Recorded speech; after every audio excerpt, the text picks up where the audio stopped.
নমস্কার, আপনাদের সবাইকে পাপিয়া হেসেলের সাদর আমন্ত্রণ। আপনারা সবাই কেমন আছেন? আশা করছি আপনারা সকলে খুব ভালো আছেন। তো 25শে ডিসেম্বর তো চলে এলো, আর কেক হবে না এমন তো কোনো কথা নেই। তো সেই জন্য কেকের রেসিপি নিয়ে চলে এসেছি। তো চলুন রেসিপিটি শুরু করা যাক। প্রথমে এখানে আমি একটি পাত্র নিয়ে নিয়েছি, একটু বড় সাইজের বাটি। তার মধ্যে আমি নিয়ে নেব এই মেজারিং কাপে 1 কাপ চিনি। এখানে বড় দানার চিনি রয়েছে, আপনারা চাইলে চিনিটাকে গুঁড়ো করে নিতে পারেন। আমি গুঁড়ো করে নিয়ে আমি 1 কাপ মাপে চিনি নিয়ে নিয়েছি। আর এখানে দিয়ে দেব 2টো আস্ত ডিম। এই ডিমটাকে আমি ফাটিয়ে এই চিনির মধ্যে দিয়ে দিচ্ছি। দেবার পরে এই চিনি আর ডিম একসঙ্গে ভালো করে ফেটিয়ে নেব, যাতে চিনিটা গলে যায় আর ডিমটাও বেশ চাকরি ভাব চলে আসে। এই দেখুন, এইরকম করে কন্টিনিউ নাড়াচাড়া করতে করতে এটা চিনিটা গলে যাবে আর ডিমটাও বেশ ফুলে উঠবে। সেই পর্যন্ত আমাকে ভালো করে নাড়িয়ে নিতে হবে।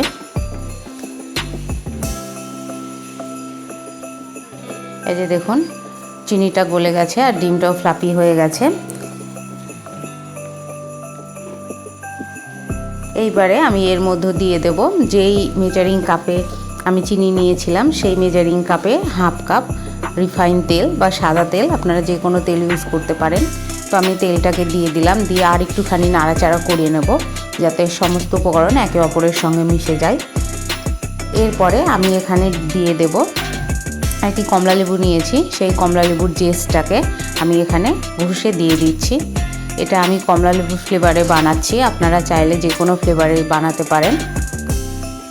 সেই রকম উপকরণ এর সঙ্গে অ্যাড করলেই সেই রকম ধরনের কেক তৈরি হয়ে যাবে। তো আমি এখানে কমলালেবু ফ্লেভারে বানানোর জন্য কমলালেবুর জেসটাকে এখানে দিয়ে দিলাম। এই যে দেখুন, ঘষে ওপরের কমলা যে ছালটা রয়েছে সেটা দিলে হবে, ভেতরের সাদাটা দিয়ে দিলে সেটা তেতো হয়ে যাবে। এই যে মোটামুটি দেখুন দিয়ে দিয়েছি কমলালেবুর জেসটা। এবার এটাকে এই ব্যাটারের সঙ্গে মিশিয়ে নিচ্ছি। এই যে দেখুন, মিশিয়ে নিলাম। এইবারে আমি এর মধ্যে অ্যাড করে দেব কমলালেবুর রস। এখানে আমি ওই তেলের পরিমাণে কমলালেবুর রসটাকে অ্যাড করে দিলাম। যেই পরিমাণে কমলালেবুর রস দিচ্ছি সেই পরিমাণেই আমি তেল দিয়েছিলাম, একই পরিমাণে দিয়ে আমি সেটাকে ভালো করে নাড়িয়ে চাড়িয়ে নিচ্ছি, সমস্ত উপকরণ একে অপরের সঙ্গে মিশিয়ে নিচ্ছি। এরপরে আমি দিয়ে দেব বেকিং পাউডার আর বেকিং সোডা। এখানে আমি দিয়ে দিচ্ছি সামান্য পরিমাণে প্রথমে লবণটা একদমই সামান্য দিয়েছি, 1 চিমটি মতন। এটা টেস্টের ব্যালেন্সের জন্য, আপনারা চাইলে নাও ইউজ করতে পারেন। এরপরে এর মধ্যে দিয়ে দিলাম বেকিং পাউডার, এই একই টিস্পুনে 1 টিস্পুন বেকিং পাউডার, আর দিলাম বেকিং সোডা সেই টিস্পুনের 1/2 টিস্পুনের অর্ধেক, তার মানে 4 ভাগের 1 ভাগ বেকিং পাউডার আর বেকিং সোডা 4 ভাগ। দেওয়ার পরে এটাকে ভালো করে মিশিয়ে নিলাম। এরপরে এখানে দিয়ে দিচ্ছি ভ্যানিলা এসেন্স, একদমই সামান্য পরিমাণে, কারণ এখানে যেহেতু ডিম দেওয়া আছে, ভ্যানিলা এসেন্সটা না দিলে ডিমের আঁশটে গন্ধ লাগবে, সেই জন্য একদম সামান্য পরিমাণে ভ্যানিলা এসেন্স দিয়েছি।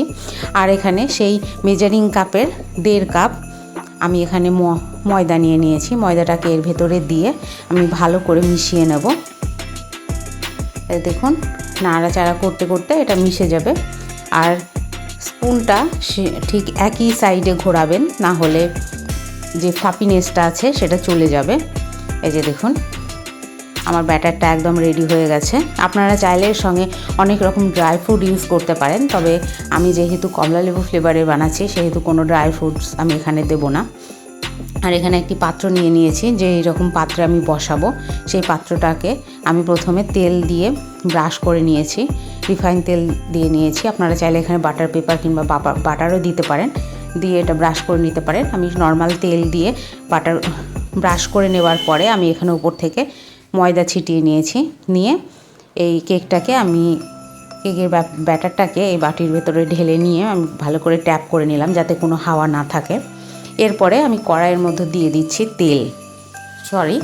লবণ।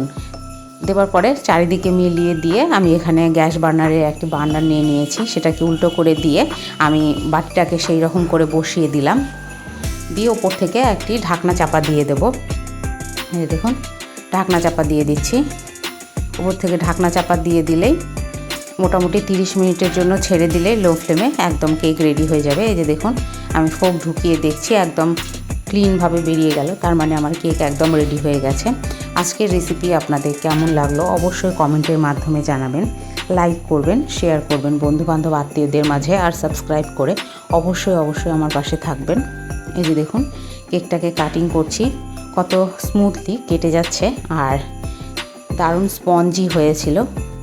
এইরকম করে আপনারা বাড়িতে এই 25শে ডিসেম্বরে কেক বানিয়ে খেতে পারেন।